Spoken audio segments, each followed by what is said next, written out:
I sip on my coffee while we're talking? Excellent. I think I will do the same. There you Cool. All right. Well, I am super pleased today to be talking to Alan Anderson, who is another contributor to InScribe's latest anthology, Creativity and Chaos, Artistic Endeavors for Trying Times. Hi, Alan. How are you? I I'm doing fine. Good, good, good. Well, I'm really pleased to see that you have a piece in the anthology in the memoir section, and your piece is called Reflections on the End of Life. Um, Yep, that's right. yeah, do you want to tell us a little bit about that? Maybe what your inspiration and a little bit more about the piece itself? Sure. The whole idea when I saw the theme of this book, I was kind of like scrambling with my brain what will I write on because I wanted to write something. And my automatic thought is to go to the kind of work that I've done in the past number of years. Mhm. So as a pastor and then in healthcare chaplaincy later on. And so during all both of these times, I was able to do more pastoral care type ministry with people. So that included going to the hospital, doing funerals, that kind of thing attracted to me more than some of the other parts of pastoral ministry. So I did that for about 15 or 20 years and then went into chaplaincy for 10 years and developed something that I call listening to my teachers. So everybody that I met, especially in like the hospital setting, um, started to teach me things about what suffering was like. Suffering in the sense of pain from illnesses, tragedies, injuries, things like that. And so in my role as a chaplain, sometimes I had to do presentations to student nurses and care aides, people like that. So my usual opening line for them was, as you walk through the doors of the hospital or the um, long-term care facility, get ready to meet teachers. And so we would have hundreds of them, depending on where I worked. And sometimes that was a bit of they had to do like, well, what do you mean, that kind of thing. And I says, well, it's not just an academic exercise. You're going to be working with real people with real issues. And I think some of them started to catch on to that. So in my work, primarily in my work and in my pastoral ministry, that's what my mind as a writer started thinking. The amazing things I'm learning from people from different situations, whether it's the patient or the person themselves or family members. Mhm. And I one of the things that was crucial to me when I would do volunteer training for volunteers was determining their listening skills and how well do they actually listen to people without coming for solutions too quick, that kind of Mhm. thing. So the only way to do that is to listen first. So we would do, a session or two on listening skills and role plays and stuff like that. So when it comes to the writing, I try to capture that also. And so in the my contribution, one of my first point is the act of listening. And it's actually an art as well. And I'm actually doing a thing at church right now and developing a pastoral care team. And so one of the things people are learning is listening. Although we think we're awesome at it, sometimes we're not as great when it's a situation like end of life Yeah. things, something like that. Oh my And gosh, that I'm a little bit blown away because, well, first of all, I think it is a really big mind shift, as you said, to look at people in palliative situations, and instead of you trying to comfort or fix things or make them, whatever, instead just listen, like listen, because that's what yeah, the need is. And that is such a lost art. We always want to kind of fill the void, but just yeah, yeah, listen. Wow. yeah, Yeah. yeah. And it's natural for us to want to help or come up with solutions, but when you haven't died before, what do you actually say to a person who is dying? So you ask them what it's like for them. Yeah. And that's where, for me anyway, that's where the teaching, I call them my teachers with a capital T Yeah. because they are. And I learned some of my original stuff from Dr. Elizabeth Kubler-Ross when she developed her end of life strategies, and that's what she was teaching the staff who she worked with, and she'd call them her teachers. Yeah. And so out of that came her stages of grief thing, but Yeah. it was originally meant for people who are dying. Mm. And so I kind of grabbed that. So that's an awesome way of looking at it. Yeah. Because the people I met in the hospital setting were teachers. So it's everybody from, young guys who've died from drug overdose and then coming alongside the mom Yeah. to people with Alzheimer's trying to wrestle with what's going on. Wow. So it's been a real honor and to do that kind of work. And so I try to bring that into my writing Yeah. primarily. The whole idea of empathy. My thing is I can't really write about what it's like for people to be dying or be gone through some tragedies if I don't walk alongside them. Right. And so I try to make in my writing at least that I've walked with these people. They're not just the dying; they're people who have lives still. We Yeah. don't go to ourselves and say, "Oh, hi, you're one of the living," that kind of thing. And so there's sometimes in our terminology, it's kind of easier to say certain things, but they're still alive, and they still might have hopes. One lady I talked to she was 99, 90, 90, yeah, 99. Wow. And her hope for that day was, because she'd been ill, was to get out of her bed, walk to the hallway door, and look up and down the hallway and go back to bed again because she was so ill. But she goes, that's what I want to do today, kind of thing. Yeah. So that's just hope. So I try to blend my writing, pretty well my whole theme is touched by grief, held by hope. Yeah. And so we can always try to give people some kind of hope. And so even though I don't try to mess around with being too soft in my writing, I want to be honest Hmm. that there is still that message of hope, especially as believers that we have. Yeah. That's so profound, everything that you're saying. And I'm thinking it must, like, it's a, as you said, an honor. That's a really beautiful way to look at it. And it certainly must be a calling. I imagine it must be very emotionally draining at times too, is it? Yeah, I think this is just my impression. I think you have to already be equipped some way for it. And you can learn certain things, but if you don't have that, I think anyway, if you don't have that inner compassion that's there anyway, you have to develop it. Yeah. And for me, it was just kind of like a why wouldn't I do this kind of work. So the emotional part is having people. So I worked with a team mostly when I was a chaplain, and so if there's certain things that you just had to talk about, then the team was there, and that's what we did with each other anyway. Let's go for a coffee. I need to talk about this, that kind of thing. Right. And I'm not one who really pushes hide your emotions when you're with people, Mhm. and I want them to know that I don't mean you bawl your eyes out and stuff like that, but I want them to know that I'm human also, and Right. I can feel what they're going through. And so I think people taught that. So I had a lot of interaction with, like I say, with also family members, but they had to feel safe in doing that. Yeah. And so that's where the listening thing came in. This must be really tough. And people would, for instance, when a person's mom or dad would die, and they say, I don't even know what to say. I don't know what to say. What am I supposed to do? And so what I would try to say if they were wanting to hear anything was, you only lose your mom once in your life. How Mm. can you be equipped for that kind of Mm. thing?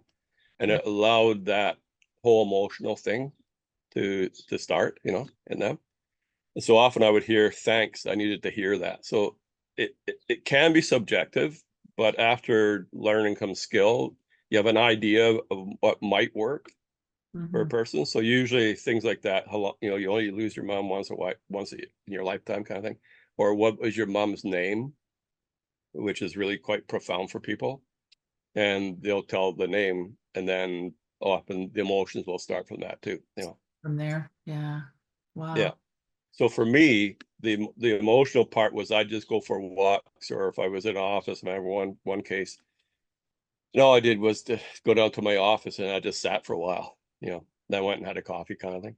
Yeah. And you just kind of come to grips with it. What did I expect in this work? Yeah. That's why I would try to teach the younger students. What did you expect in coming to a hospital setting or a long-term care setting? This is where people die. Mm. Yeah.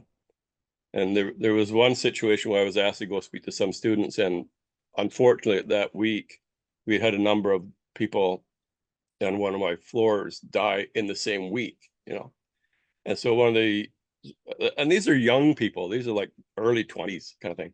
And Yeah. this one young woman ran out of the ward. I don't know where she was going to run to, but she ran. And so one of the nurses asked me if I could go speak to the nurses or to the students. And that was what I asked. So, guys, what did you expect coming here? This is Yeah. a long-term care facility. The average age is 87. Yeah. The people here don't leave, usually, Yeah. alive. Yeah. And in that whole thing, whatever else happened, it was a supervisor who started to cry, which kind of surprised me. Yeah. And but she goes, this is what these guys need to hear, kind of thing. But it was kind of overwhelming for her, that, but that's the reality of it. And Hmm. so I try to bring that out, the reality of it, in my writing too. Yeah. And because you can't hide it, you No. know. And I like that perspective because I think unfortunately in our society, a lot of times it feels like we shove the elderly and the you know, people with ailments, whatever, away, sort of out of sight, out of mind. But as you said, they're still people with lives and hopes and dreams and all those Yeah. things. Even if they're the rest of their time here is pretty short, they still have Hmm. value, you know. Well, there was also the, so when I think of my work, I don't think of age. So I know in long-term care there were older people, but we would occasionally have younger people. Mm. And there was one guy who was 23. There was another guy who was, I think he was 19 or 20, who suffered brain damage because of accidents. And it, it gave you that sense that the older people don't lose who they are. And they would often end up babying these younger guys to Oh, make sure they're okay. And back in the days when younger people dressed in this goth type of way, yeah, there yeah. was a guy in one of my sites, and I think he was 19 or 20, like that. And that's how he dressed, even in the facility. And he had a whole bunch of grandmas and grandpas just following along like he was a rock star. You know, he finally did go to another facility for a brain injury, but it kind of gave you that idea that we can't just box long-term care facility type places in as just being for old people. Mhm. Because another lady had who had early onset Alzheimer's, and she was only 45, Mm. you know. And Yeah. then another younger lady she was a student in Vancouver somewhere, and contracted, I think it was meningitis that went into her brain and basically did her in, and she was now like in a permanent coma, and she was only around 30, you know. And she would die there because she's, you know, they didn't have any, you know, prospects that she would come out of it and stuff. Yeah. And that was profound to me also in my earlier years, because I thought it was just a bunch of older people kind of thing. But Yeah. they taught me a lot, you know. And so there was the humanity that there were older people who were grandparents, and here's this young guy, dress is different to them, but Yeah. they just wanted to baby him, make sure he had his coffee and, you know, that kind of stuff. Yeah. So it was kind of neat too, you know. So that can take care of some of the emotional part too, is it reminds you that people don't change because they're, even if they're dying, Yeah. at least the possibility that they're still going to interact with you. You know, that's why I love the whole idea of hospice. Um, that people aren't there just to die. They're Right. all to be as live as much as they can in that setting. Yeah, the one person I younger guy indicated, um, this is where I get the haunted words part from. I think he was about 18 or 19, and I heard about, you know, him being brought into it was Surrey Hospital.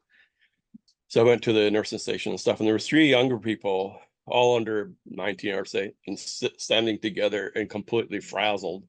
So I just went up to them and said, guys, what's going on? And they were really mad at their friend, you know, that stupid idiot kind of thing. Yeah. He Yeah. had taken 3 different types of drugs at one time. And that was the end for him, you know. And so in the when I heard of his mom was in the chapel, so I went to see if she was there, but she had gone. But I looked at the prayer book that people write little notes, and she had asked God to forgive her for not taking care of her son. And she looked at her son as a gift, but she asked for God's forgiveness of not taking care of him well, you Mm. know. So that stuck with me. That was a few years ago, but that one stuck with me. And I looked at that as haunted words. Like, Yeah. where is she now? How is she going about her life? There was another young guy, dad. He had 3 little girls, and I went into the room, and his mom was standing in the corner, you know, pretty well destroyed, and his wife was sitting by the bed, and he was on all sorts of tubes and stuff. And she said he did something stupid. We're at a party, and it being him, he's with his buddies, and I don't know what it was. She didn't say what it was, but it put him into a permanent coma. And as I was leaving for the day, a nurse called me and said he just died. You know, Oh, and so she goes, "We're young. We have 3 young kids. He's supposed to be taking care of us, you know." yeah. And so these types of things. So it's these human things, and I guess because of the the word count of the piece and stuff like that, I couldn't put everything in there. So Yeah. I've tried to indicate some things, you know. So let's talk a little bit more on a broader sense because you are a writer. So this obviously isn't your first submission to an anthology, and you do other writing. So tell us a little bit about that, like when you really leaned into that, that you were a writer, and maybe some Okay. things that you've done since. So when I was young, like real young, I I wanted to be a writer for whatever reason. And I read Robert Louis Stevenson when I was a kid, that kind of book, Daniel Defoe, and guys like that who seem to have this great imagination of things, you know, going to an island or, you know, working with pirates or living with Yeah. pirates, that kind of stuff. I thought that was kind of cool. And I kind of escaped in that kind of stuff because the childhood was kind of, rocky. My impression of God was if I did anything wrong, he was going to hit me with a bolt of lightning kind of thing. But it all kind of started working on my imagination. And so I started writing just little stories. But what I did was I just destroyed them. Like I didn't keep any of them Oh, because I wasn't really sure anybody was interested in my culture. So I grew up in Scotland. Boys did certain things and didn't do certain things. So to write was being like a girl kind of a thing, you know. But I knew I wanted to write, so I would, and then I just, just get rid of it. So that went on for a number of years. Then I went into my teens and I still wanted to write, and I fiddled around with poetry and stuff. Then I went into Bible college, and then I developed how to write mm, just through essays and stuff like that, and talking to profs and things like that. mhm. And then when I went to pastoral ministry, it helped by writing things down, like a journal type of thing. I didn't call it that, but that's kind of what it was. Mhm. So I think that was part of my development into wanting to actually write, that people would read some of my stuff, you know. Mhm. And so that kind of stayed with me. Then I started developing it, and it wasn't until closer to my retirement, believe it or not, that I started letting people on a more regular basis read some of my work. So actually, you came along and invited me to blog for our InScribe blog. That was my first launch into whoa kind of thing. You know, people are actually going to read my stuff. So I think I've been doing the blog now since about 2015 or so, somewhere on there. Yeah. And so that's how my development, I think, of the writer. I found a writer group like InScribe is really important because they weren't just like my mom or my siblings who you're a great writer, you know. Yeah. I wanted to hear a bit more than that. Yeah. Maybe I am, but you're my mom kind of thing. Yeah. And so I wanted to have that critique. And if I sucked, tell me this needs a lot of work. Yeah. And that's what happened with this piece is that my first draft got sent back and said, you need to do some work on it. So I Mm, really appreciated that, you know. mm, And so I'm on my way. Like when I grow up, I hope I will be a real successful writer, whatever that means. But I'm 70, so I got to really work at this, you know. Ah, So oh, that's yeah, funny. that's how it is right now. Well, for a guy who grew up in Scotland, you certainly don't have any kind of Scottish accent. What happened? No, I've been here since 64, so most of my life, 60 years. Oh, okay, I've yeah. never been back. Uh, so if anybody wanted to read any more of your work, where could they find you online? It's a really good question, but I am on Instagram Hmm. and Alan Columba Anderson. I do some stuff on Facebook now and again, but I'm still working on my website and I want to put more stuff on that. It's called Scarred Joy. Yes. And I've been kind of this past 2 years has been rough because I've had some health things with something called neuropathy that's really like got me to reflect on things. So I'm picking up my writing now. So I'm doing more of my poetry. I'm still working on my book for grieving for grandparent grief. Mm-hmm. Taking a while, but I don't want to rush it. And so that's what I'm doing right now. So you can find me on Facebook. I kind of go on there just to interact with other writers, kind of thing, because a lot of it is other. It's just a waste of time. Yeah. And then Instagram, I want to put more of my. I have photos and some poetry on there, Yeah. and so that's about it so far. In our InScribe magazine, I like writing for that. Well, I really, really appreciate talking to you, Alan. I wish we could talk longer. But thank you. Thank you for this wonderful conversation. Thank you for submitting to this new anthology. And we'll look forward to reading the whole thing when it comes out in September.